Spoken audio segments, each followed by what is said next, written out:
When I found out I was going to be a parent, I immediately felt a lot of anxiety and worry. So I went on to BetterHelp to try to look for a therapist to help me with that. My relationship with my family and with my boyfriend and with myself were suffering. I really needed help. I was ruminating a lot. Really getting those thoughts out to a therapist and getting feedback was just life-changing. Discover what BetterHelp Online Therapy can do for you. Visit BetterHelp.com today. How would you like a 15% discount to my daily email, the stack of stuff, the show notes, discounts to the conference, all of that? All you need to do is text the word SHOW to 33777. You'll get the annual subscription with a 15% discount to my daily email. You'll get the stack of stuff, the links to the show notes, discounts to the conference, and so much more. All you have to do is text the word SHOW, S-H-O-W, to 33777. Text SHOW to 33777.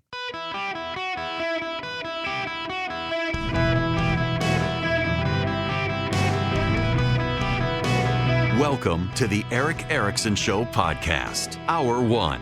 Hello, America. Welcome. It is Eric Erickson here across the United States of America. The phone number is 877-973-7425. Should you wish to be on the program, would be delighted to have you with me. Text Eric, E-R-I-C-K, to 33777. If you live in my home state of Georgia, text the word ENGAGE to 33777. I will send you a link of all the people I recommend you vote for across the state for those statewide and congressional offices. Got so many people asking so many questions. All you got to do is text the word ENGAGE to 33777. Thanks to the folks in Springfield, Missouri. Had a fantastic time yesterday. Really a fun time. Great people in Springfield. Got on a plane this morning. Y'all, I've had like 3.5, 4 hours of sleep. I had to get up real early this morning, get to the airport in Springfield, smallest airport I think I've been in, wonderful airport. Walked right through security, got on the plane, and made it back to Atlanta before 9 a.m. Eastern time this morning. Got home, got caffeinated, and now here we are. So let's begin. Our Arab allies are angry with the President of the United States. They are unhappy with the deal he's decided to cut with Iran. Now, interestingly enough, let me read for you the story out of NBC. President Donald Trump's abrupt reversal in his plan to help ships go through the Strait of Hormuz came after a key Gulf ally suspended the U.S. military's ability to use its bases and airspace to carry out the operation, according to two U.S. officials. Trump surprised Gulf allies by announcing Project Freedom on social media Sunday afternoon, the official said, angering leadership in Saudi Arabia. In response, the kingdom informed the United States it would not allow the U.S. military to fly aircraft from Prince Sultan Air Base, southeast of Riyadh, or fly through Saudi airspace to support the effort. A call between Trump and Saudi Crown Prince Mohammed bin Salman did not resolve the issue, the two U.S. officials said, forcing the president to pause Project Freedom in order to restore U.S. military access to the critical airspace. Other close Gulf allies were also caught off guard. The president spoke with leaders in Qatar after the effort had already begun. A Saudi source told NBC News that Trump and the Crown Prince have been in touch regularly. Saudi officials were also in touch with Trump, J.D. Vance, U.S. Central Command, and Marco Rubio. Asked whether the announcement of Project Freedom caught the Saudi leaders by surprise, the Saudi source said, the problem with that premise is that things are happening quickly in real time. The source said Saudi Arabia was very supportive of the diplomatic efforts by Pakistan to broker a deal between Iran and the United States to end the war. That is how NBC News reports this. However, Middle Eastern reporting is very different. And I trust the Middle Eastern reporting here, not NBC News, because I think NBC News just misunderstood the Saudi report. It is true. Saudi Arabia has said no American air bases can be used to support Project Freedom. It is not because they actually want the deal. It is because of what I've been telling you this week, that I've heard from multiple people. It has been documented in the Arab press. You talk to people in the Middle East who are familiar with the situation, and they all tell you the same story, which is vastly different from what you're getting from the American media. The story that you're getting from the Arab allies is they are furious with Donald Trump for continuing to coddle the Iranians. That is why the Saudis refuse to support Project Freedom. They do not want the United States to open the Strait of Hormuz without taking out the Iranians. Here's the problem. Iran has continued to fire missiles and drones since the ceasefire. They have particularly targeted the United Arab Emirates. In targeting the United Arab Emirates, they have blown up a portion of an oil facility. And the Saudi Arabians and the Emiratis expected a presidential response. And instead, what did President Trump do? He ignored their concerns and decided to continue trying to find a peace deal with Iran. This is from Amandine, who is a former spy for the British, embedded in al-Qaeda, who is well connected to the UAE and Saudi Arabia. Having spoken to a senior Saudi official about the NBC article regarding Project Freedom, I think the article completely misunderstood what actually happened because it was written almost entirely from a U.S. perspective and not from a Gulf country perspective. First of all, contrary to the impression being created, the Gulf countries were not blindsided by Project Freedom. They knew about it beforehand. Roughly half a day before, the airspace was opened. The facilities were available. Nobody objected. There was broad support for the idea because, at least publicly, Project Freedom was supposed to be a limited humanitarian security operation aimed at relieving the 22,000 sailors trapped around Hormuz, allowing shipping lanes to breathe again. Nobody among the GCC, that's the Gulf Cooperative Council, the Gulf states, had a problem with that. Here's the issue, and this is how NBC completely misses it. If you're asking Gulf countries to participate in this operation, you need to be upfront about the rules of engagement from day one. You cannot say, please open your skies and bases, expose your energy infrastructure, only for everyone to discover afterwards that the actual American policy was apparently, oh, by the way, if Iran attacks you with ballistic missiles, cruise missiles, and drones in several waves, we still won't retaliate because Donald Trump is busy chasing a deal. And that's exactly what shocked the Saudis, not the Iranian attack itself. The United Arab Emirates and the Gulf states expected retaliation. This is Iran. Nobody in the Gulf is naive about that anymore. The shock came from the American reaction afterwards. You have attacks against Emirati infrastructure. Fujairah was targeted, multiple waves, including drones, ballistic missiles, and cruise missiles. And Washington's response was basically, minor incident, let's not escalate. Minor incident? For Gulf states, it was madness. Because with Riyadh, Kuwait, and Abu Dhabi suddenly realizing was that Donald Trump's obsession with preserving his deal has apparently reached the point where Gulf energy infrastructure is now considered acceptable collateral damage in pursuit of his precious negotiations. Everything became about the deal, the beautiful deal, the greatest deal, the mother of all deals, the ultimate art of the deal, or more precisely, to the Arabs, the ultimate fart of the deal. Because from the Gulf perspective, this stopped looking like strategy and started looking like desperate political vanity mixed with deadly wishful thinking, in part to preserve Republicans in the midterms in the United States at the expense of the Gulf Arab allies. And he goes on from there. And by the way, he's not alone in this assessment that the president's idea of continuing to coddle Iran with the deal, allowing Iran to blow up oil infrastructure in other Gulf states, the United Arab Emirates, targeting Saudi Arabia, targeting Bahrain, targeting Kuwait, is unacceptable to the Arab allies who hate Iran. And Donald Trump promised them he would do something to destabilize the regime. Instead, we look like we're propping it up. On Wednesday, according to the Wall Street Journal, Mr. Trump wrote, if they don't agree, the bombing starts. He said the sides were closing a deal, but I felt the way before them was, so we'll see what happens. The president has the cards to reject a poor counteroffer. Here's what a good deal would actually look like. Dismantlement, not a moratorium on enrichment. The ruins of Fordo, Natanz, and Isfahan. Getting rid of all the uranium, having regular inspections, coming clean, reopen the Strait of Hormuz, and sanctions. The president at this point doesn't seem to be willing to do this. The president seems to be willing to work on a one-page document with Iran that would essentially punt all the negotiations, including over their nuclear material, for a while. And that's probably not going to go well with our Arab allies. They are angry. And you've got to understand the anger of the Arab nations. For Saudi Arabia to tell the United States, you are not allowed to use your bases in our country to assist in your Project Freedom operation is a really big deal. And by the way, they can do that.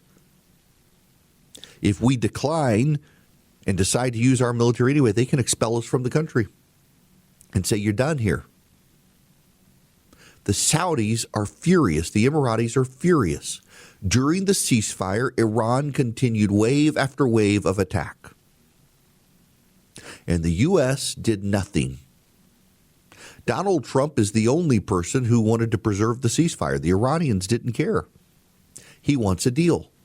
And at this point, the Saudis and the Emiratis, the Omanis, the Bahrainians, the Jordanians, the Qataris, they're processing all of this through the lens of Donald Trump wants a face-saving deal so he can be done after telling us he would take out the regime. He's not going to take out the regime, and he's going to let us be the ones mauled by the tiger when he lets go of its tail.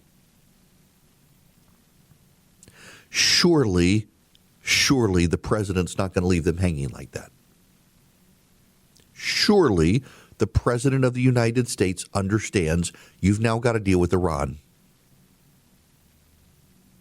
We can't leave the Gulf allies hanging. Remember, the United Arab Emirates just ditched OPEC in favor of us. If they start to think we waver and we're that fickle, they may go back to OPEC. The UAE leaving OPEC benefits us, helps lower oil prices. They're essentially straining their economy to help us lower oil prices. But inside the White House, according to the Wall Street Journal, in the show notes today, there's a story. I put it in myself because I did the show notes myself today, that inside the White House, there's a growing chorus of political operatives who believe that gas prices and jet fuel prices are going to spook voters and hurt the GOP. Former New Hampshire Governor Chris Sununu delivered a warning to Treasury Secretary Scott Bessent. Already high airfares will surge if the war doesn't end soon.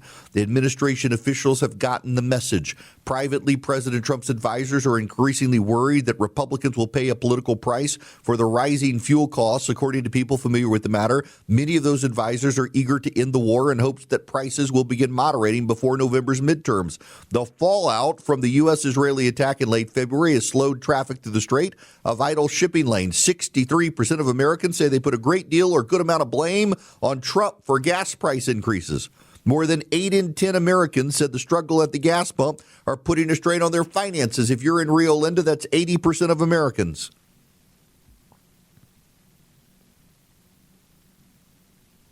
You know what could work? Go in rapidly and aggressively and destroy the regime now. Bomb the islands where their military is. Bomb the islands where their speedboats and sea mines are. Go in and aggressively begin to work to blow up the Iranian regime. The Iranians have been firing missiles the entire time. They haven't honored the ceasefire. There are those in Washington, D.C. who have come to the conclusion the president thought Iran would be just like Venezuela, and it hasn't been, and he wants out of it. You can't get out of it now, Mr. President, without finishing the job. And, you know, I get a lot of people who are like, you know what? Gas prices, it's Trump's fault. But I actually think a lot of people are out there thinking, you know what? If we're only going to do half measures here, this is infuriating. But if you're going to go in and finish the job, we'll give it to you. A buddy of mine texted me earlier.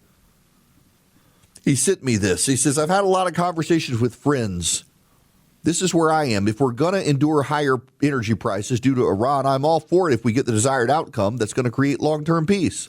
But if we do the half blankety blank efforts, get some things, and then we're back in conflict in a year or two, that's not worth it. I think that's a prevailing sentiment, particularly on the right.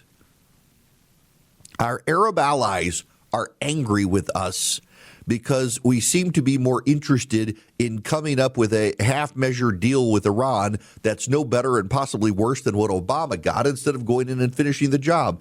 We should go in and finish the job. It may take 4 more weeks, 5 more weeks, 6 more weeks to do it. But you know what? The midterms are not until November.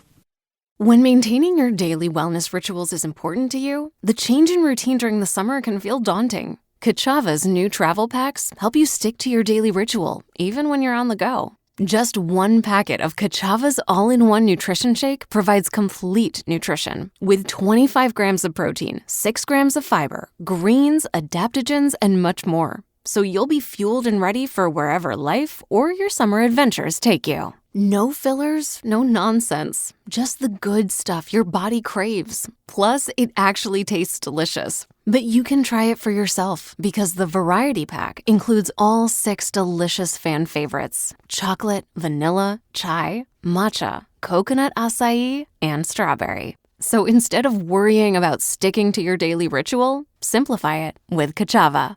Go to kachava.com and use code NEWS for 15% off. That's KACHAVA.com, code NEWS. Welcome back. It is Eric Erickson here. The phone number, if you want to be on the program, 877-973-7425. I'd like to thank the fine folks of Springfield, Missouri, KWTO, for a great time yesterday in Missouri. Although I'm glad to be home. I got spared the storm, so we here in the Southeast had some bad storms come through. But the people in Missouri were talking about a hailstorm last week that came through, and the hailstones were the size of baseballs and shattered windshields in cars. They were telling me that a lot of cars at the Springfield airport were destroyed. They weren't in garages, obviously, or under covers, and absolutely destroyed. Somebody showed me the security camera from his house last week. I've never seen anything like that. I mean, I've seen hail, but I've seen like little, no bigger than golf ball sized hail. These were giant hailstones falling. The weather is wild out there, folks. The weather is wild. By the way, those of you out in California, there is a new estimate today that over the course of this winter, get this, over the course of this coming winter, and I realize we're only in May, but the atmospheric weather predictions now are that California is going to experience over 1 trillion feet of, or trillion inches of rainfall over the next 6 months. It's going to be a massive amount of rainfall, and they're predicting all sorts of flooding and chaos. Here it is.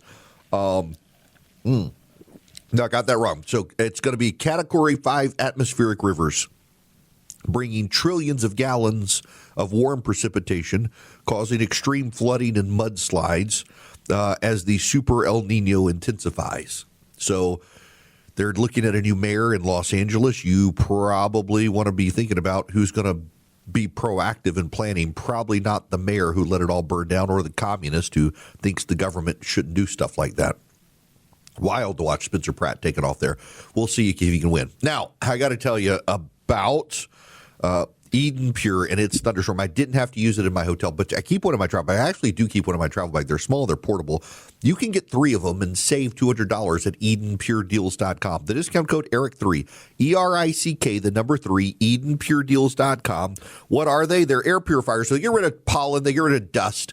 They also eliminate odors. In fact, they have a money-back guarantee.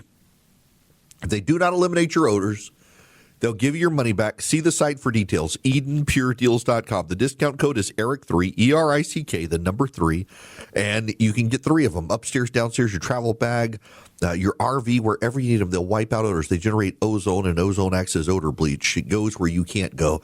into the fabric, into the walls. It goes where you need it to go. I've used them in my kitchen and rental cars and hotel rooms. Wipes out smoke odors, litter box odors, dirty diaper odors, cooking odors, you name it. Go to EdenPureDeals.com today. Use the code ERIC3, E-R-I-C-K, the number 3. Get 3 of them. Save $200. Check out the money-back guarantee on the website.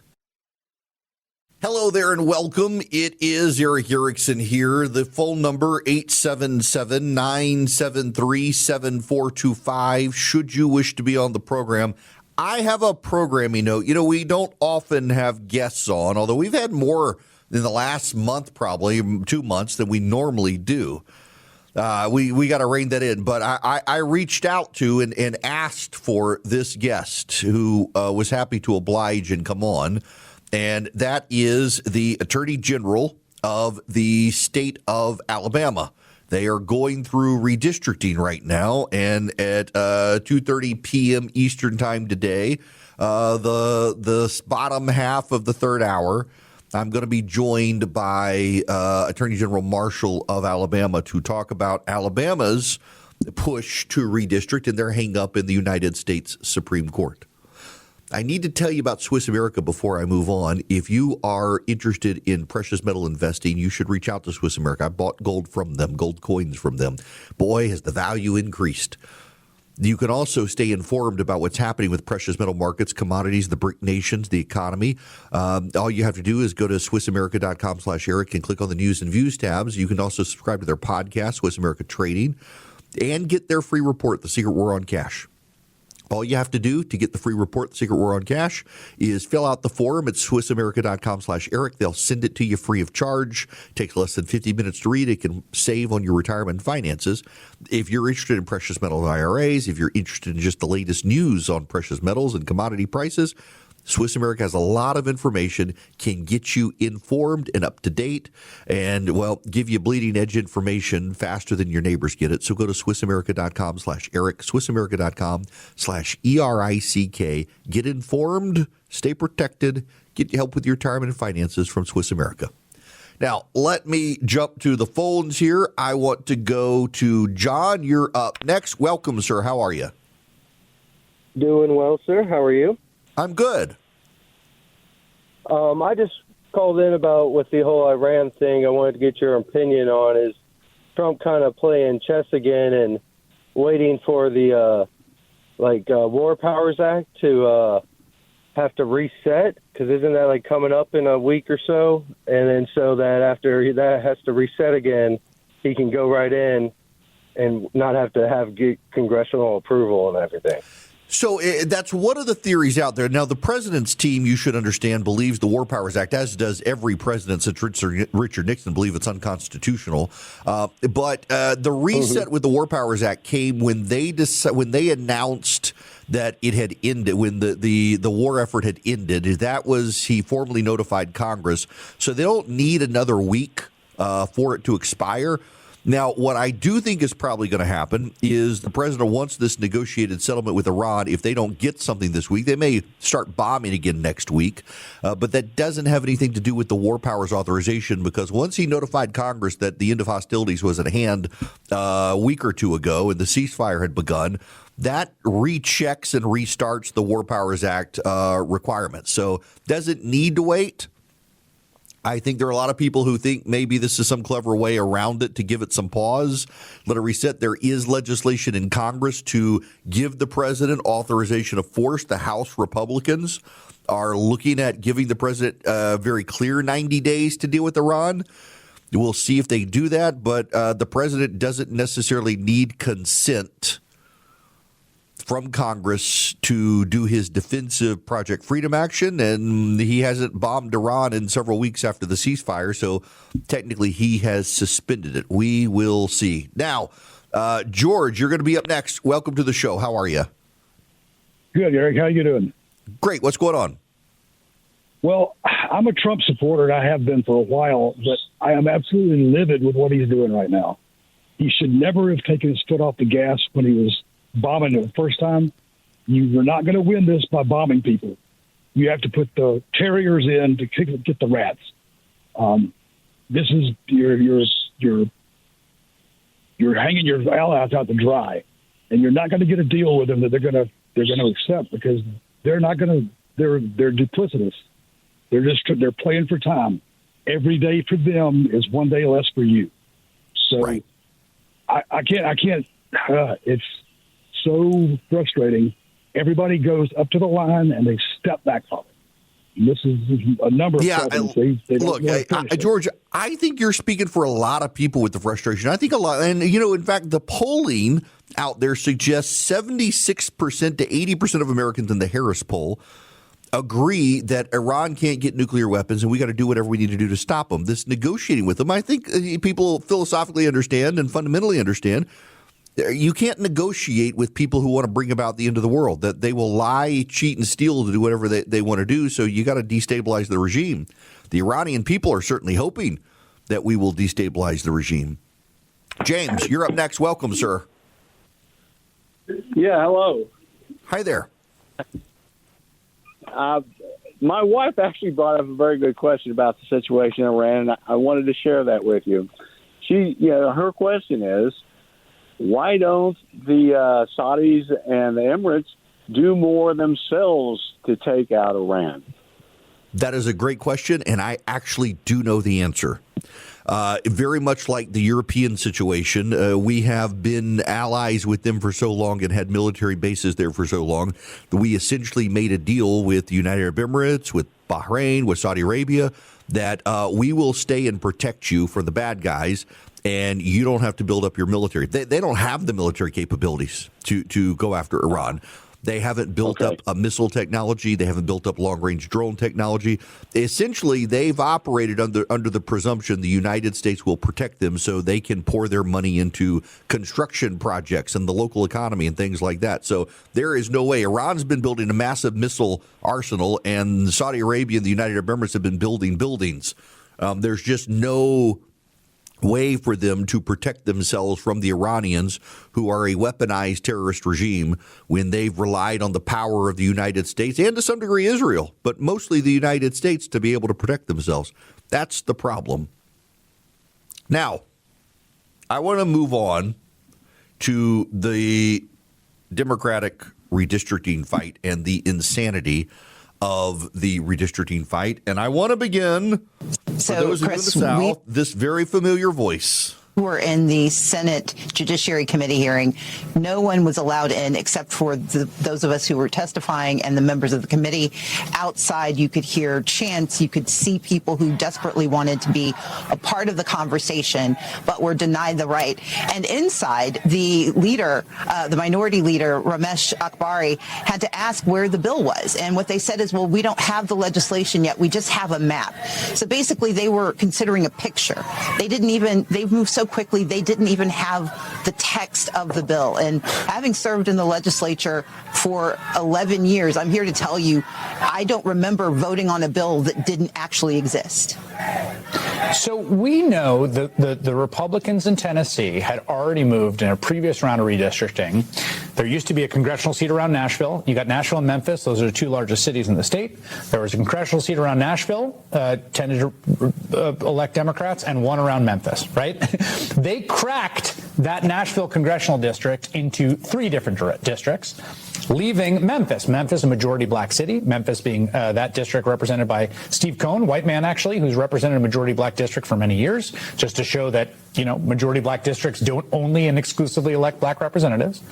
They are now going to take the city of Memphis, which obviously is a coherent political community, obviously should have some representation in the United States House of Representatives, and do the same to that, split it up into 3 different districts, so there's no Democrats and no majority black district in the entire state of Tennessee. Is that right? That is absolutely correct. 61% of the 9th congressional district is African American. 64% of Memphis is black. And with this decision, they have managed to divide that number so that there are 33% of the black population in 3 different districts. They did this intentionally. In fact, the author of the legislation said, we're a conservative state and we should have all conservative districts. Now, I'm glad that Chris Hayes was willing to point out that Steve Cohen, who represents Memphis, is white, despite the district being 60%. And what does he say after that? He says that it's just proof that not all majority-minority districts elect just black people. Chris Hayes on MSNBC points out that Memphis's congressman is white, even though it's a majority black district, and he says this is proof and reminder that a majority-minority district doesn't necessarily just elect black representatives to Congress. But you know what else is true?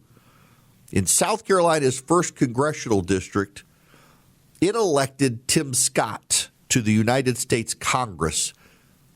The 1st congressional district of South Carolina is where Fort Sumter is. It is the birthplace of the Civil War. The first shots of the Civil War were fired there.